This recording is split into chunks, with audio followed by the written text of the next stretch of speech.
क्यों की और कैसे? ऐसी स्थिति है इस सरकार की कि हम लोग देखते देखते पक गए, तब तक इस बिहार का कल्याण नहीं होने वाला है। राजद का चुनाव बिहार को न्याय दिलाने के लिए या फिर लालू प्रसाद को न्याय दिलाने के लिए? नहीं, एक लालू प्रसाद को भी दिलाना है न्याय और हमारे बिहार को भी न्याय दिलाना है। हम लोग को एक सही मार्ग दिखाने वाले लालू प्रसाद यादव से अच्छा कोई लोग नहीं हो सकते हैं। नमस्कार, आप देख रहे हैं नेशन न्यूज़, आपके साथ मैं हूं आसिफ सिद्दीकी। कहते हैं कि राजनीति में संभावनाएं कई हैं। इन्हीं संभावनाओं को तलाशते तलाशते कई ऐसे बिजनेसमैन हैं जो राजनीति में एंट्री भी कर चुके हैं। एक ऐसे ही बिजनेसमैन हमारे साथ मौजूद हैं जो जहानाबाद के रहने वाले हैं। एक छोटे घर के रहने वाले बिजनेसमैन आज राजनीति में एंट्री कर चुके हैं। आइए उनसे जानते हैं क्या वजह है कि उन्होंने राजनीति का चुनाव क्यों किया। आनंद जी, सबसे पहले आपका स्वागत है हमारे चैनल पर। तो धन्यवाद। सवाल ये है कि एक सफल बिजनेसमैन होने के बाद अपनी राजनीति में एंट्री क्यों की और कैसे? देखिए, आज जो हमारे देश की स्थिति है, जो बिहार की स्थिति है, ख़ास करके इस 15 साल से जो हमारे सरकार हैं, सुशासन बाबू की सरकार जो चल रही है, उसकी ऐसी स्थिति है इस सरकार की कि हम लोग देखते देखते पक गए और ऐसा हमको महसूस हुआ कि न जाने हमारा बिहार, हमारा देश किस रास्ते पे चलने वाला है।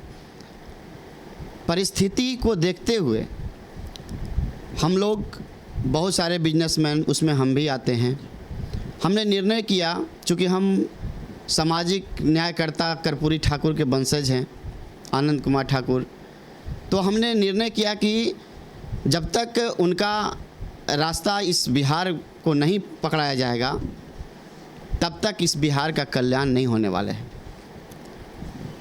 हमारे नेता श्री लालू प्रसाद यादव जी सामाजिक न्याय के नेता हैं। हम लोग अति पिछड़ा वर्ग के लोग हैं और ये हमेशा अति पिछड़ा के न्याय की बात किए हैं। तो हम लोग को लगा कि भाई हम लोग को भी इसमें एंट्री मारना चाहिए और धीरे धीरे अपने देश के हित की बात करनी चाहिए, अपने बिहार की प्रगति की बात करनी चाहिए। राजद का चुनाव बिहार को न्याय दिलाने के लिए या फिर लालू प्रसाद को न्याय दिलाने के लिए? नहीं, एक लालू प्रसाद को भी दिलाना है न्याय और हमारे बिहार को भी न्याय दिलाना है। बिहार को एक सही मार्ग मिले, एक सही रास्ता मिले, जिसमें लोग सही रास्ते पे चल सके, सुकून से जी सके, सुकून से अपना काम कर सके। इसके लिए हम लोग इसमें एंट्री मार रहे हैं। राजद ही आपको सबसे मजबूत विकल्प क्यों दिखी? आपके सामने तो विपक्ष के तौर पर कई सारे पार्टीज़ हैं, कांग्रेस है, रालोसपा है, तो आपने राजद का चुनाव आखिर क्यों किया? राजद हम लोग बचपन से देख रहे हैं कि जब से छोटे थे तब से हमारे लालू प्रसाद यादव जी का नाम आ रहा था और इनकी गुणगान हम लोग बचपन से देख रहे हैं। और ये भी देख रहे हैं कि हमारे लालू प्रसाद यादव जी हर गरीब को उठाने का काम किया, उनको आवाज़ देने का काम किया। तो हम लोग भी चूँकि अति पिछड़ा दलित से आते हैं, तो हमको लगा कि हम लोग के न्याय दिलाने वाले, हम लोग को एक सही मार्ग दिखाने वाले लालू प्रसाद यादव से अच्छा कोई लोग नहीं हो सकते हैं। उनसे बेहतर विकल्प नहीं है हम लोग के पास। एक और सवाल ये होता है कि आप घोसी विधानसभा क्षेत्र में काफ़ी सक्रिय हैं, जैसा कि वहाँ के लोग कहते हैं कि कई सारे कार्य भी आप कर रहे हैं, लोगों का दुख दर्द भी बांट रहे हैं, खास करके कोरोना संकट काल के दौरान। इस दौरान आपको क्या कुछ नया देखा? क्योंकि बिजनेसमैन जब थे उस समय आपको दुख दर्द समझ में नहीं आता था, लेकिन जब से राजनीति में आपकी एंट्री हुई है तब से आप लोगों के बीच गए, दुख दर्द जाना, क्या कुछ निकल करके सामने आया? देखिए, बात है कि बिजनेस से पहले हम शिक्षा से जुड़े हुए थे और एक सामाजिक कार्यकर्ता के रूप में हमेशा काम किए हैं। लालू जी के पार्टी में भी काम किए हैं और विभिन्न संगठनों को हमने घोसी में चलाया है। लेकिन हमने देखा कि भाई ये जो हमारा घोसी विधानसभा है, इनके अभी शिक्षा मंत्री रह चुके हैं हमारे कृष्णनंदन वर्मा जी, 5 साल रह चुके।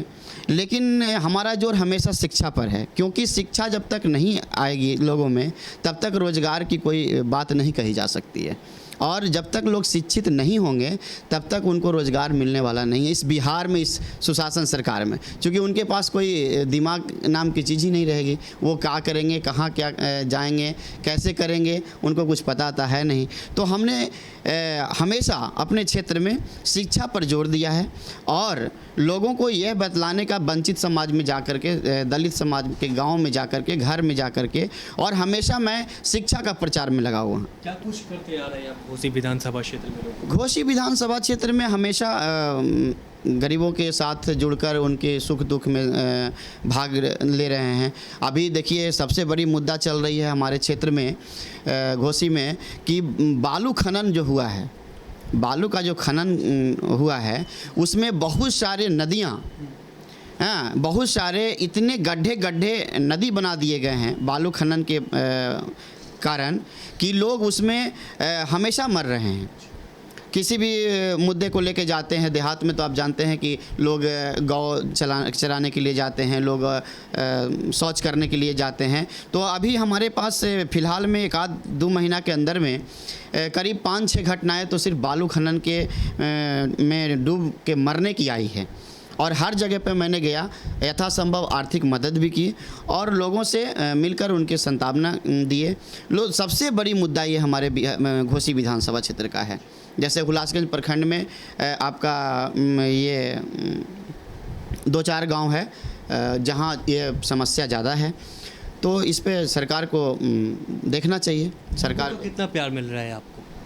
सर, लोगों का प्यार तो आप जाके खुद पूछ लीजिए। हम अपने आपसे क्या बड़ाई करेंगे कि हमको बहुत लोग प्यार करते हैं। हाँ, आप लोग के बीच में जाइए, लोग खुद बताएंगे आपको कि आनंद कुमार होते हैं। हाँ, बड़े बुजुर्ग से पूछिए, बच्चों से पूछिए, नौजुवकों से पूछिए कि आनंद कुमार का क्या रोल रहा है आज तक घोसी विधानसभा में और हम लोगों के साथ कैसे रहे हैं। आपका कुछ इरादा भी है, जैसा कि आपकी इच्छा है कि अगर ऐसा कुछ मौका मिले तो घोसी विधानसभा क्षेत्र से हम चुनाव लड़ सकते हैं, इसको लेकर के क्या प्लान है? ये तो हमारे नेता प्रतिपक्ष तेजस्वी यादव जी का अगर इच्छा होगी, हमारे, हाँ, निर्णय अगर उनका होगा, हमारे लालू प्रसाद यादव जी का अगर निर्णय होगा कि अगर हमको उस लायक समझेंगे तो मैं चुनाव लड़ूंगा। हाँ, करेंगे। बहुत, सबसे पहली बात तो हम शिक्षा पे जोर देंगे। रोज़गार नहीं है लोगों के बीच, किसानों को बहुत सारी समस्याएं हैं, हम इन सब समस्याओं को लेकर के जाएंगे। और हमारा एक सपना है कि कर्पूरी ठाकुर के वंशज हम लोग हैं, तो जो हमारे कर्पूरी ठाकुर छोड़ के गए, जो उनका सपना अधूरा रह गया, मैं 200% कोशिश करूँगा कि उनके सपनों को साकार करते हुए और इस बिहार में आगे बढ़ें।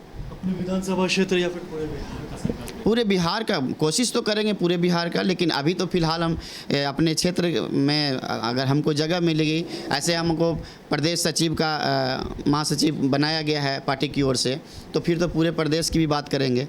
लेकिन अभी फ़िलहाल तो हमारा मुद्दा मिलने की क्या उम्मीद लगती है आनंद जी? एक होता है कि अंदर से फीलिंग आना, क्या जगह मिलने के विधानसभा टिकट को लेकर क्या उम्मीद? अब विधानसभा टिकट की उम्मीद हम क्या कर सकते हैं? जैसे हमारे नेताजी तेजस्वी प्रसाद यादव जी ऐलान किए हैं कि भाई हम 28% अति पिछड़ा को लड़ाएंगे, हम लोग उस पर उम्मीद किए हुए हैं।